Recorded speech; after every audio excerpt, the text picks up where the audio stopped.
Alguma vez pararam para pensar no que acontece de verdade nos bastidores do poder da nossa cidade? Hoje, vamos dar uma espiada por baixo do capô dessa máquina governamental e vamos fazer isso usando um documento oficial para desvendar os segredos de uma das instituições mais importantes. É uma pergunta que a gente quase nunca faz, não é mesmo? Mas por trás de cada semáforo, de cada parque, de cada lei que moldam o nosso dia-a-dia, existe uma máquina. E ela é bem complexa. Hoje, o nosso trabalho vai ser desmontar essa máquina, peça por peça.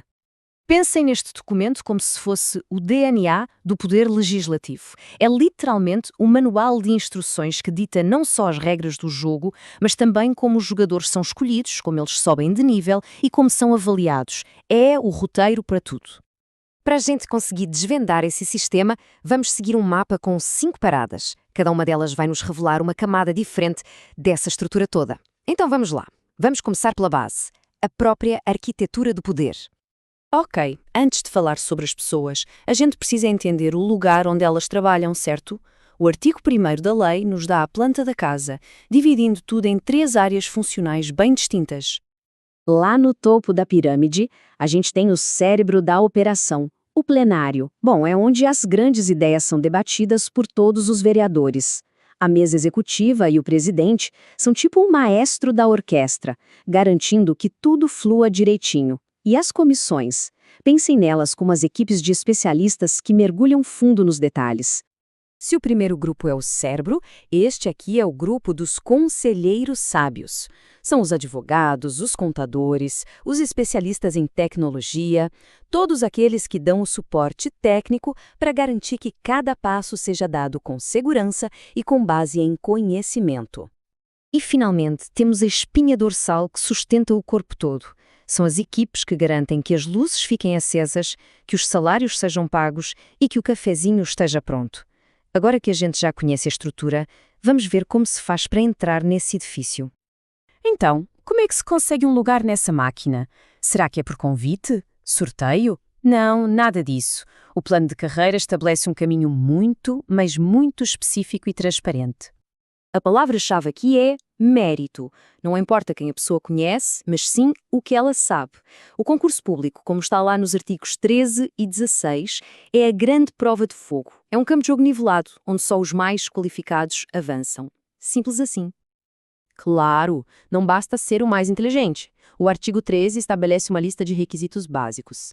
Dá para pensar neles como documento de identidade para o serviço público, sabe? Garante que todo mundo que entra ali compartilhe um conjunto de valores e de responsabilidades cívicas. Mas olha só, entrar pela porta não é o fim da jornada, é só o começo da escalada. O sistema foi todo desenhado para recompensar quem não se acomoda, incentivando uma cultura de crescimento constante. Existem 2 combustíveis que impulsionam a carreira aqui dentro. Um é a experiência, que se acumula com o tempo, e o outro é o conhecimento, que se adquire com o estudo.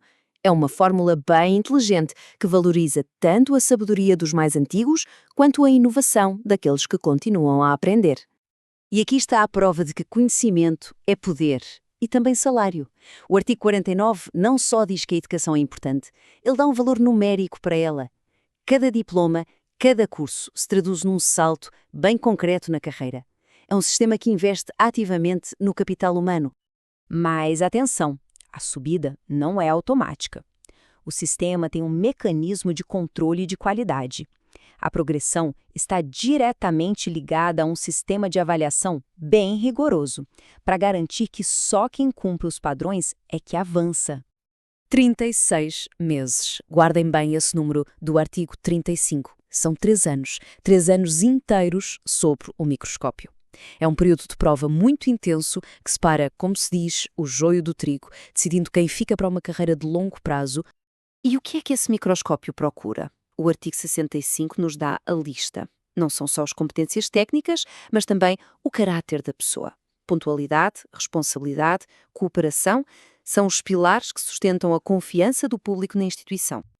Para dominar qualquer jogo, primeiro a gente tem que aprender o vocabulário.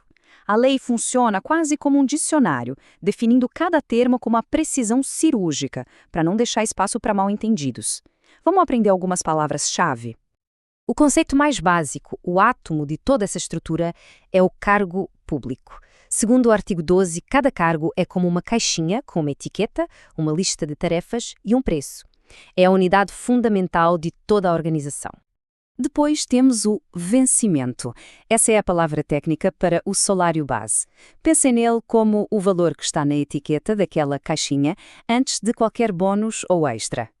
E por fim, a remuneração. Este é o valor que realmente cai na conta. É o vencimento base mais todos os adicionais. A lei é super detalhista com essa distinção para garantir que não haja surpresas no fim do mês. Tudo bem transparente. Depois de mergulhar em tantos detalhes, a grande questão é: por que tanto trabalho? A resposta está nesses 3 pilares: justiça, mérito e transparência. Cada regra, cada artigo foi escrito para construir um sistema que seja à prova de favoritismo, onde a competência é a única moeda que vale. E assim, a gente volta ao início. De que forma um manual de regras tão detalhado fortalece a democracia? A resposta é até que simples. Ele transforma o poder, que poderia ser algo abstrato e arbitrário, em algo previsível, justo e responsável. É a garantia de que a máquina que cria as leis da nossa cidade funciona para o bem de todos.